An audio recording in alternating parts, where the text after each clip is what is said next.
power supply to a mobile home can be confusing, so let's clarify the requirements based on the National Electrical Code, specifically referencing Article 550.10. This section addresses the permissible methods for supplying power to a mobile home. The code states that the power supply to the mobile home shall be a feeder assembly. This feeder assembly can take one of two forms.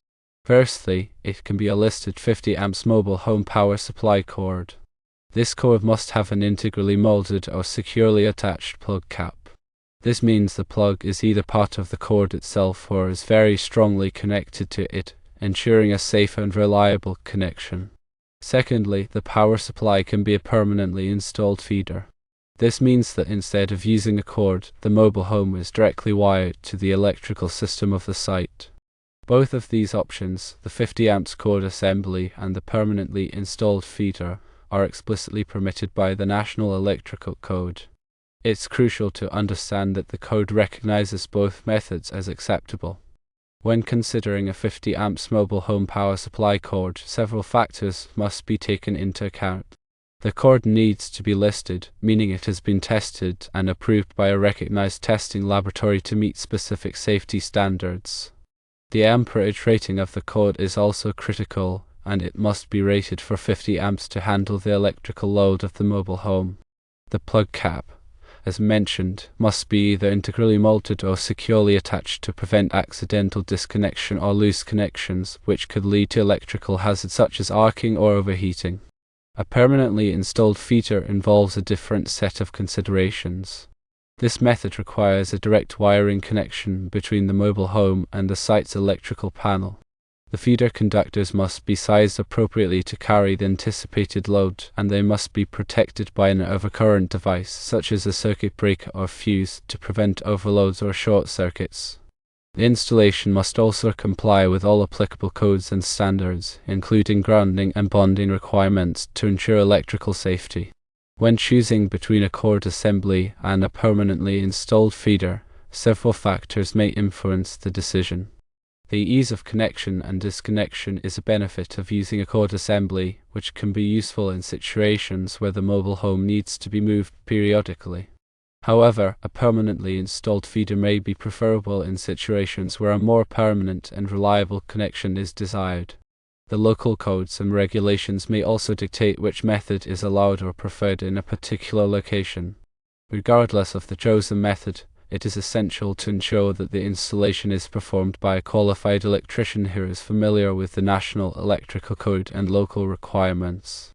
Improperly installed electrical systems can pose significant safety hazards, including the risk of electrical shock, fire, and equipment damage.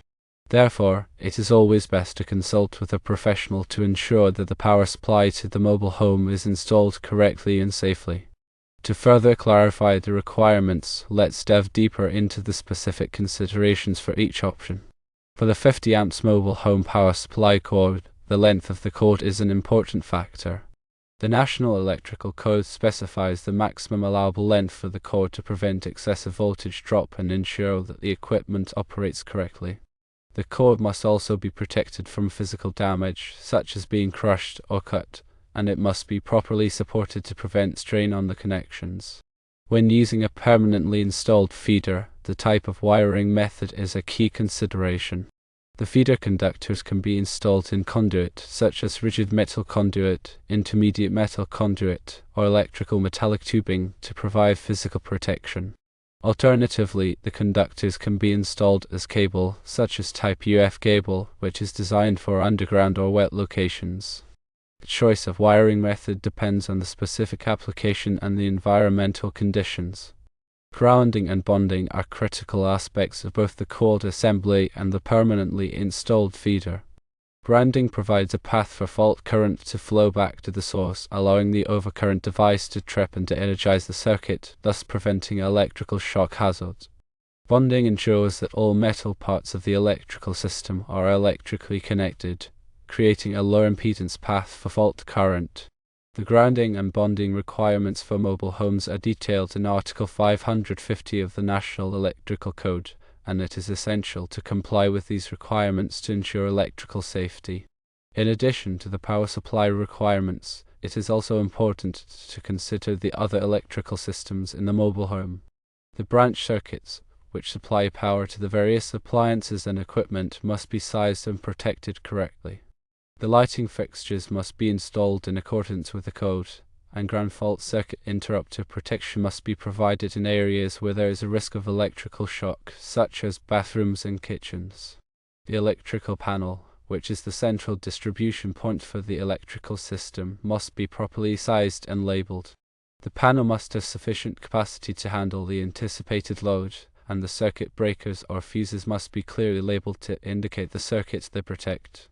Regular maintenance of the electrical system is also essential to ensure its continued safe operation.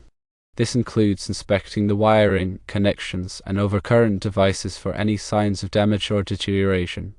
It also includes testing the ground fault circuit interrupters to verify that they are functioning correctly. If any problems are detected, they should be corrected promptly by a qualified electrician. Mobile home electrical systems are unique in some ways compared to standard residential electrical systems. Because mobile homes are often transported, the electrical systems must be designed to withstand the stresses of movement. The wiring must be securely fastened, and the connections must be robust to prevent loosening during transport. Additionally, mobile homes are often located in areas where they are exposed to the elements such as wind, rain, and snow. Therefore, the electrical systems must be designed to withstand these environmental conditions. The National Electrical Code provides specific requirements for mobile home electrical systems to address these unique challenges. These requirements cover a wide range of topics, including the power supply, branch circuits, grounding, bonding, and overcurrent protection. By complying with these requirements, it is possible to ensure that mobile home electrical systems are safe and reliable. It's also worth noting that the National Electrical Code is updated on a regular basis, typically every 3 years. These updates reflect changes in technology, safety standards, and industry best practices. Therefore, it is important to stay current with the latest edition of the code to ensure that electrical installations are compliant and safe. Many resources are available to help people understand the National Electrical Code. These resources include codebooks, training courses, and online forums. By taking advantage of these resources, it is possible to gain a deeper understanding of the code and its requirements. The National Electrical Code is a complex and comprehensive document, but it is essential for ensuring electrical safety. By understanding and complying with the code, it is possible to prevent electrical hazards and protect people and property from harm. The article we've been discussing, 550.10, is a critical piece of this safety puzzle when dealing with mobile homes. Remember that while a 50 amps cord is often used, it's not the only option. A permanently installed feeder is also acceptable according to the NEC. In summary, when connecting a mobile home to a power source, you have two primary options. Firstly, you can use a listed 50 amps mobile home power supply cord with a securely attached plug. Secondly, a permanently installed feeder is also a code-compliant option. Always consult the latest edition of the NEC and local regulations for specific requirements and ensure the installation is performed by a qualified electrician to guarantee safety and compliance.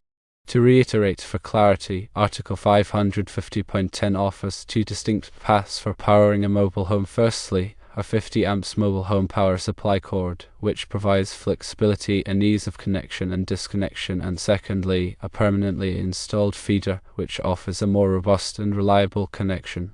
The choice between these two options depends on various factors, including the specific application, local regulations, and personal preferences.